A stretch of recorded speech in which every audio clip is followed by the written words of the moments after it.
Dans la dernière vidéo, on a parlé de la vitesse d'obturation. Aujourd'hui, nous allons parler d'un concept tout aussi fondamental en photo, l'ouverture. Ça te parle? Je vais d'abord t'expliquer ce qu'est l'ouverture. Ensuite, on verra l'impact sur la lumière et la profondeur de champ. Et pour finir, je te donnerai des conseils pratiques pour l'utiliser. Ready? C'est parti, juste après ça. Parlons de l'ouverture. Ce concept peut sembler un peu difficile à comprendre, mais je vais essayer de simplifier les choses au maximum pour toi. On va reprendre l'œil. Imagine ta caméra comme un œil humain. Quand la pupille de ton œil est grande ouverte, elle laisse entrer plus de lumière. Et quand elle est petite ou fermée, forcément, elle laisse entrer beaucoup moins de lumière. Ah, tu vois rien. Et ça, c'est un peu comme l'ouverture sur ta caméra. L'ouverture est mesurée en f-stop ou f-numéro. Plus le nombre f est petit, comme f2.8, plus l'ouverture est grande et laisse entrer plus de lumière dans ton capteur. A l'inverse, plus le nombre f est grand, comme f11, plus l'ouverture est petite et moins de lumière rentre dans le capteur de ton appareil photo. Maintenant, pourquoi est-ce important? L'ouverture va influencer deux choses principales, la lumière et la profondeur de champ. Ça va jusque-là? Mets un pouce bleu si cette vidéo te plaît et ça aidera les copains à trouver plus facilement cette vidéo. Merci! Comme tu l'auras compris, l'ouverture a un impact direct sur la lumière. Si tu prends des photos en faible luminosité comme à l'intérieur ou le soir, tu utiliseras naturellement une grande ouverture, donc un f petit, pour permettre à plus de lumière d'entrer dans le capteur, ce qui évite d'avoir une photo trop sombre. Et inversement, si tu prends des photos en conditions de forte luminosité, comme sous un grand soleil de midi, tu utiliseras une petite ouverture, donc un f qui est grand, pour que moins de lumière atteigne le capteur et éviter de complètement cramer tes photos. L'ouverture va avoir également un impact sur la profondeur de champ. La profondeur de champ, c'est la zone de netteté dans une photo. Une grande ouverture, donc avec un f qui est petit, crée une faible profondeur de champ. Ce qui signifie que l'objet que tu vas photographier sera net et l'arrière-plan sera flou. Si beau! C'est idéal pour mettre en avant le sujet en le détachant de l'arrière-plan. A l'inverse, une petite ouverture, donc un nombre f qui est grand, va augmenter la profondeur de champ, rendant plus d'éléments nets, que ce soit le sujet ou l'arrière-plan. Ce qui est d'ailleurs beaucoup utilisé pour les photos de paysage. Voici quelques exemples concrets qu'a l'ouverture sur la profondeur de champ.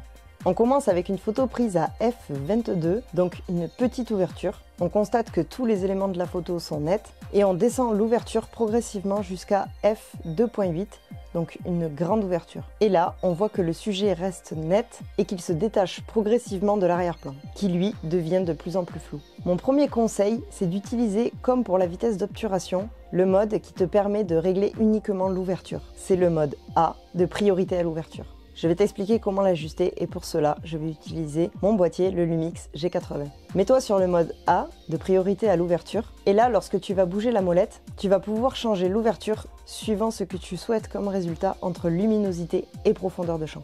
Il faut bien garder à l'esprit que l'ouverture et la vitesse d'obturation fonctionnent en étroite collaboration.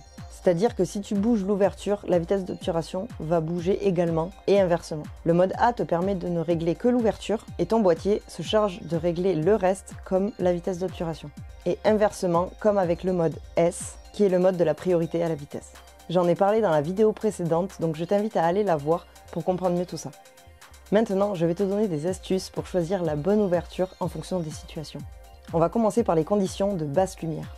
En faible luminosité, comme en soirée ou à l'intérieur, opte pour une grande ouverture, avec un f qui sera petit, comme f2.8, pour permettre à plus de lumière de rentrer dans ton capteur. Maintenant, en photographie en plein jour avec un ciel lumineux, opte pour une petite ouverture, donc un f qui sera grand, pour éviter la surexposition. Si tu souhaites faire un portrait avec un flou d'arrière-plan, utilise une grande ouverture comme f2.8 ou f4 pour mettre en valeur ton sujet avec un bel arrière-plan qui sera flou. Pour des photos de paysage ou des photos de groupe, choisis une petite ouverture, donc un f qui sera grand comme f8 ou f11, pour avoir une profondeur de champ étendue et que la plupart des éléments sur ton image soient nets. Si tu veux faire de la macrophotographie, alors utilise une grande ouverture, un f qui sera petit, pour créer un arrière-plan flou et mettre en valeur ton sujet. Pour des événements sportifs, choisis une ouverture de moyenne à grande, comme f4 ou f5.6, pour garder une vitesse d'obturation rapide qui fige l'action, tout en gardant une profondeur de champ raisonnable. Voilà, je crois qu'on a fait le tour. N'oublie pas que ces astuces sont des points de départ. L'expérimentation est la clé, alors n'hésite pas à ajuster tes paramètres en fonction des situations dans lesquelles tu te trouves et ce qui marche le mieux pour toi. Essaie de travailler avec les modes S et A séparément pour mieux les comprendre indépendamment. C'est d'ailleurs cette méthode que j'ai utilisée pour mieux comprendre comment tout ça fonctionne. Mais la clé, c'est l'entraînement. Et encore plus important, amuse-toi, sinon c'est chiant. En résumé, une grande ouverture, donc un F petit pour plus de lumière et un arrière-plan flou, et une petite ouverture, donc un F grand pour moins de luminosité et une profondeur de champ étendue. En tout cas, j'espère que tu as mieux compris ce qu'est l'ouverture. Merci d'avoir regardé cette vidéo. Si tu as des questions, des expériences à partager, ou si tu veux juste faire coucou, on se retrouve dans les commentaires pour échanger, ça fait toujours plaisir. Abonne-toi pour ne pas rater la suite. La bise, ciao!